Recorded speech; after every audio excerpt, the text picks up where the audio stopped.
George adorait rendre visite au professeur Wiseman, car c'était la seule personne de son entourage qui avait la chance de travailler sous une baleine.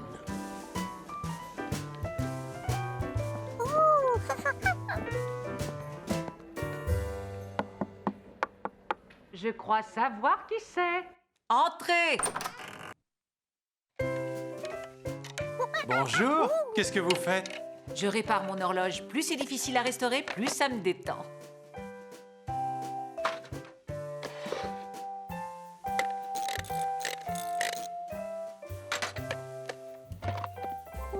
Oh! Je parie que tu n'as jamais vu de pendule aussi belle que celle-là.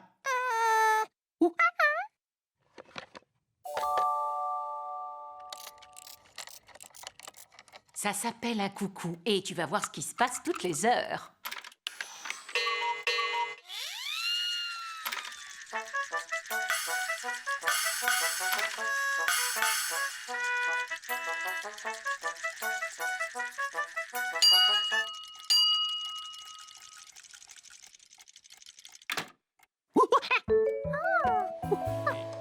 Alors, qu'en pensez-vous? C'est très impressionnant. Hein?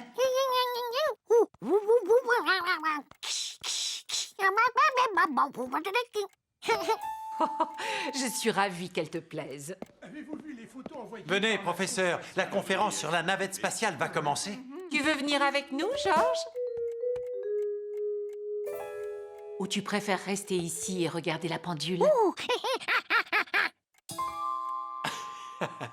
Si le professeur Wiseman est d'accord, alors moi aussi. Si tu veux voir sortir les petits personnages, il faut que l'aiguille fasse un tour complet et qu'elle revienne sur le 12.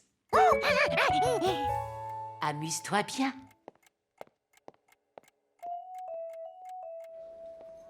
Combien de temps vous a-t-il fallu pour fabriquer cette pendule? Oh, pas plus de 3 ans. Oh, ça me fait penser que j'ai oublié quelque chose. Georges, sois sage pendant notre absence. Je compte sur toi. George avait hâte de voir réapparaître les personnages.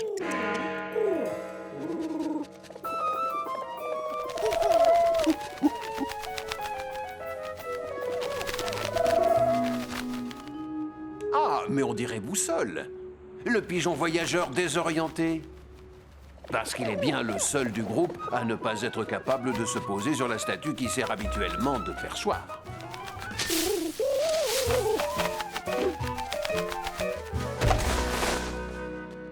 Eh oui, c'était bien Boussole. Georges était content de revoir son ami le pigeon. Et Boussole était content de revoir son ami le... Le koala? Non. Le lama? Non plus. Le... Enfin, peu importe.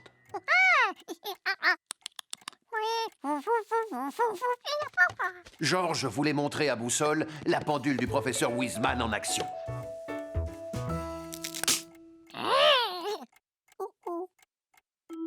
Mais comme il avait cassé l'aiguille, les personnages ne pouvaient plus apparaître.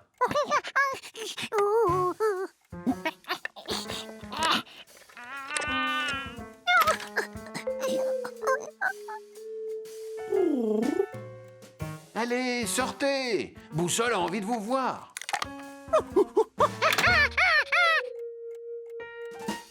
Mais où est cette aiguille? Ah, la voilà.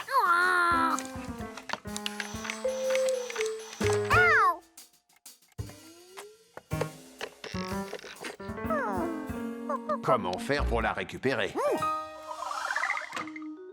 En ouvrant la pendule avec un outil, bien sûr.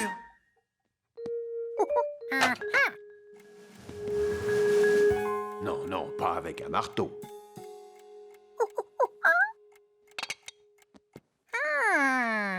Avec ça.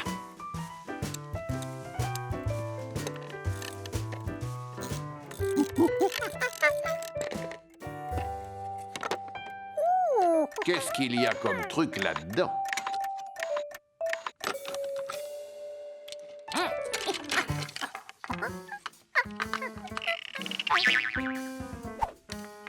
Je l'ai.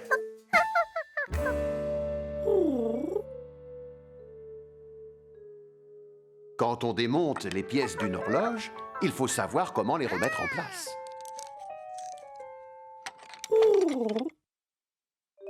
Où pouvait-il bien apprendre à remonter la pendule?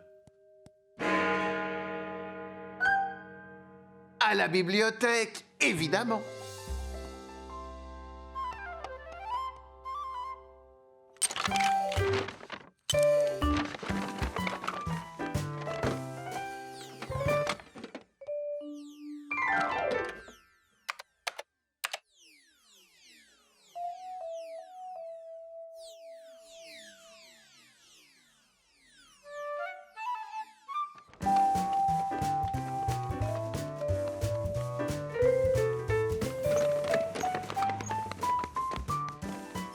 Bon, d'accord, la bibliothèque était remplie de livres très instructifs.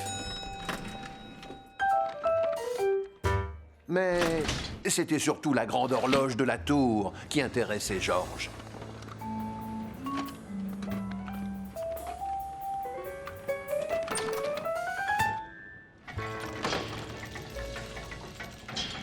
En étudiant le mécanisme de la grande horloge, il allait essayer de remonter les pièces de la petite pendule.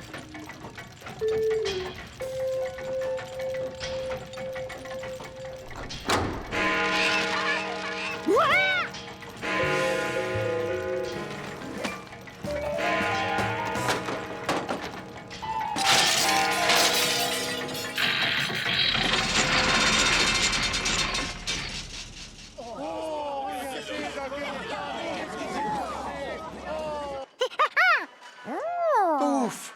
Le vacarme s'était enfin arrêté.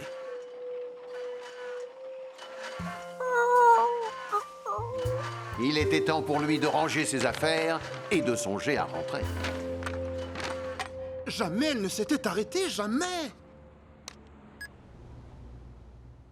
L'horloge de la bibliothèque vient de s'arrêter. Eh bien, allons voir! Attends une minute, je vois pas ce que nous pouvons faire. Les pompiers doivent savoir faire face à toutes les situations.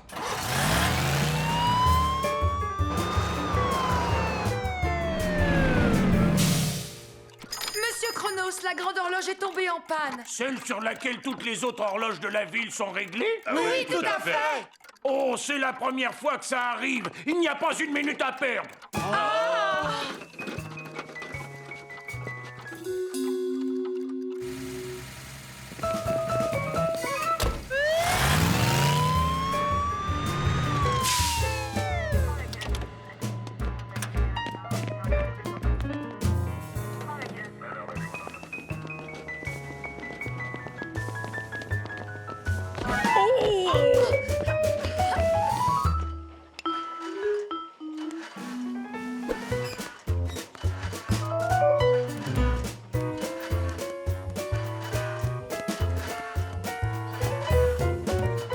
Ça y est, Georges avait récupéré tous les outils.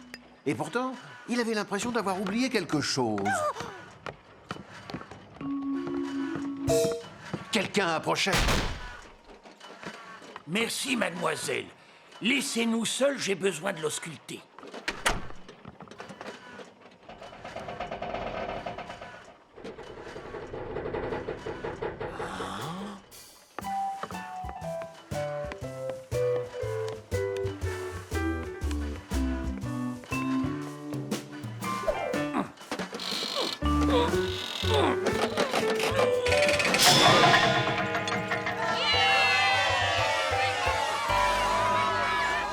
À qui sont tous ces outils? Oh. Qu'est-ce qu'un petit singe comme toi peut faire à côté d'une si grande horloge? Je parie que tu as besoin d'aide pour réparer ta pendule. Et voilà, cette pièce va là. Tu as vu? Ah, tu en as une belle pendule. C'est toi qui l'as faite? Je m'y connais en mécanisme d'horlogerie, mais je ne comprends rien du tout au langage de petits singes.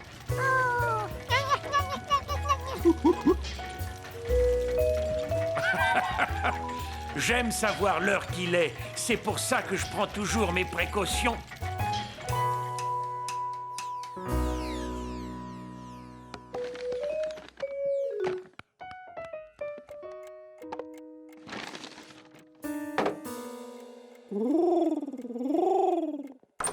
Boussole?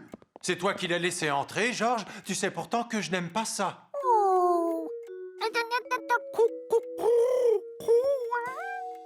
Ce n'est pas grave, tu voulais lui montrer ma pendule? Eh bien, vas-y.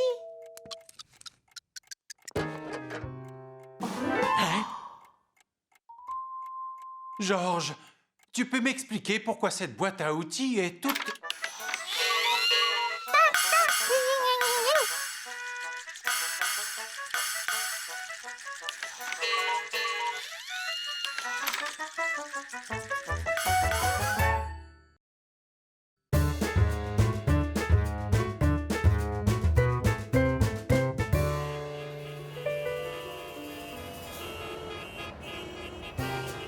Pour un petit singe, le fait de vivre en ville réserve d'agréables moments.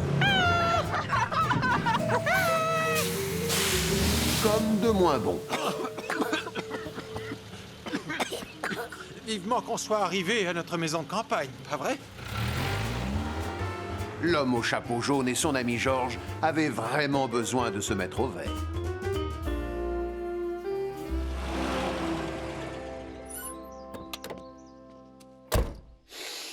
Fais comme moi, Georges. Respire à plein poumon le bon air pur de la campagne.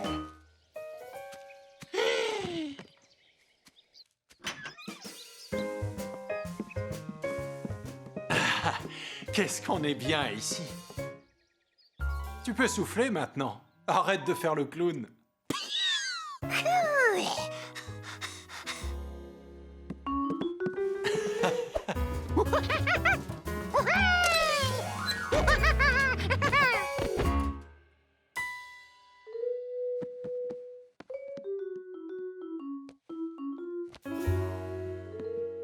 Regarde par la fenêtre. J'ai l'impression que ton ami Billy a construit un clapier.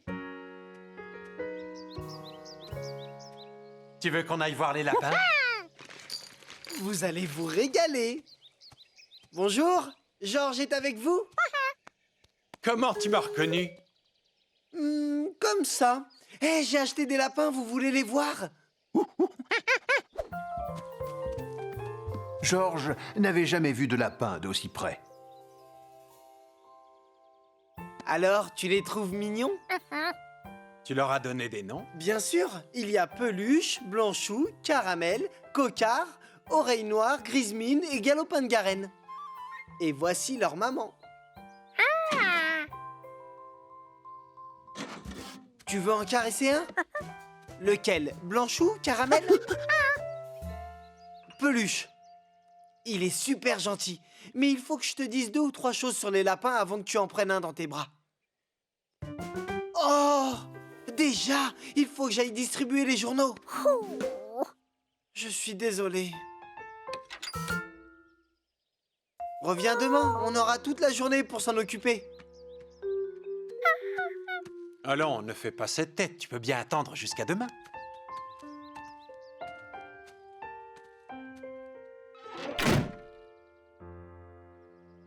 Georges ne tenait plus en place. Qui pouvait attendre jusqu'au lendemain pour caresser un lapin? Sûrement pas lui. Tu veux sortir? D'accord, mais sois sage. Les lapins devaient avoir besoin de compagnie pendant l'absence de Billy.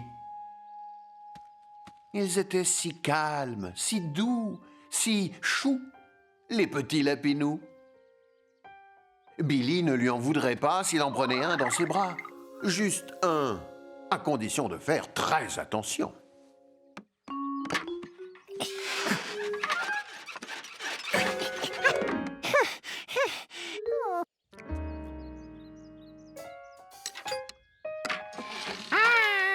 Ils étaient si calmes, si doux, si... rapides. On pouvait à peine les voir. On ne pouvait pas les attraper. Et encore moins les dresser.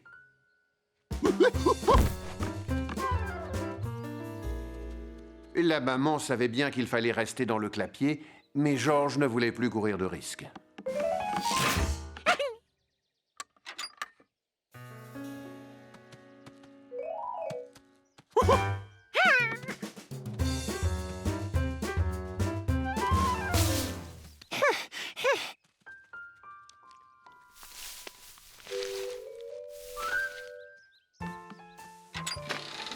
Pour savoir combien de lapins s'étaient échappés, le plus simple était de compter les gamelles. 7. Il lui en restait donc 6 à rattraper. Non, 7. En fermant la porte, il ne risquait plus de sortir du jardin.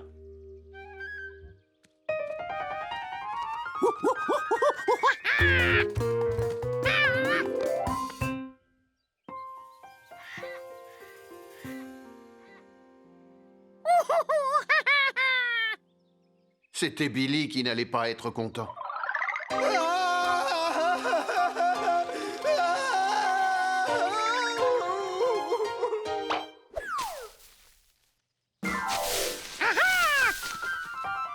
Les petits lapins avaient envie de jouer à cache-cache, ce qui n'était pas du goût de Georges. Car s'il y avait bien une chose à savoir sur ces animaux, c'est qu'ils détestaient perdre. Même les vaches, qui avaient pourtant l'habitude de voir passer des trains, avaient du mal à les suivre du regard.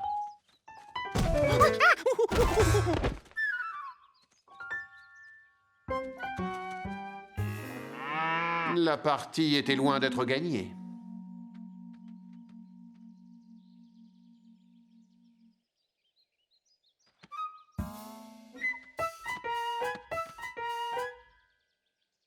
Comment capturer des animaux aussi rapides?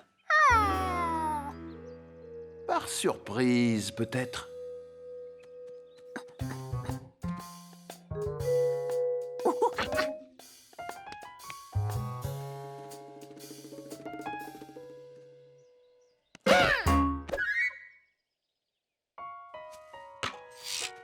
Eda, bon début. Plus que 6.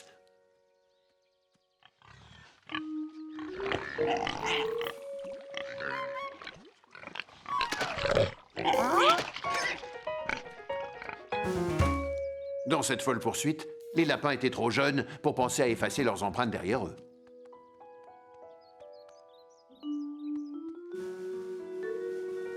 Allait-il pouvoir les capturer à main nue? Avec sa casquette, ce serait plus facile.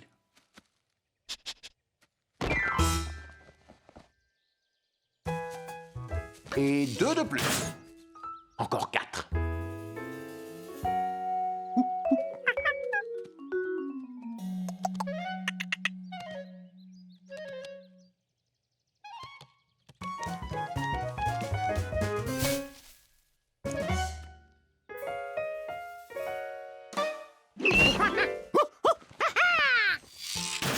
Georges avait attrapé Blanchou, Peluche, Oreille Noire, Grismine, Caramel et... Un intrus? Non, c'était Jumpy l'écureuil.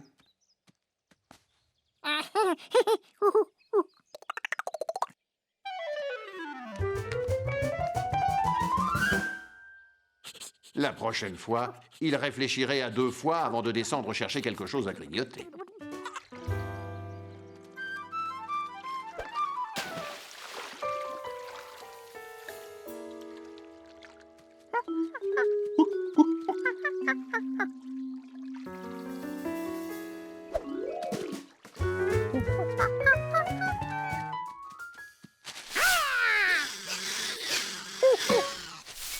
Des ratons laveurs. Ils ne sont pas forcément aussi gentils que des petits lapins.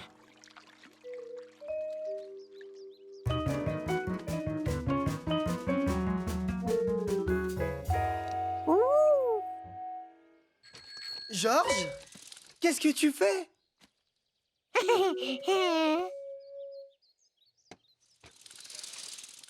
Billy avait bientôt fini sa tournée. Il fallait se dépêcher.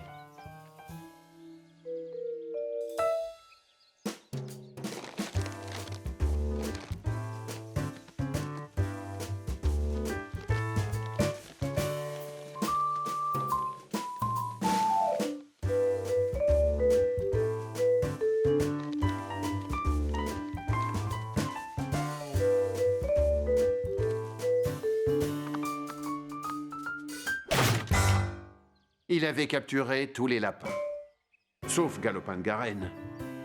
Et Billy qui n'allait plus tarder.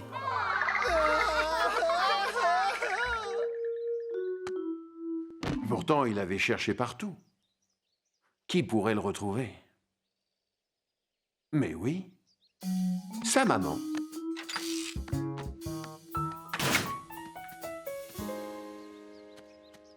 Va chercher.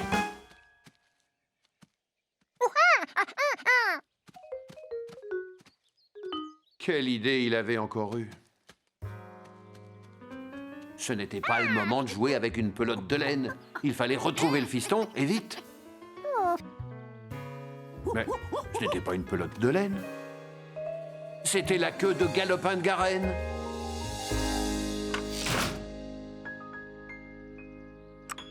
Alors, Georges, tu tiens compagnie au lapin? C'est gentil. Pour te remercier et pour avoir été aussi patient, je vais te laisser en caresser un tout de suite. Mais il faut prendre quelques précautions. Sinon, ils vont s'échapper et pour les rattraper, c'est mission impossible. On va d'abord soulever le crochet.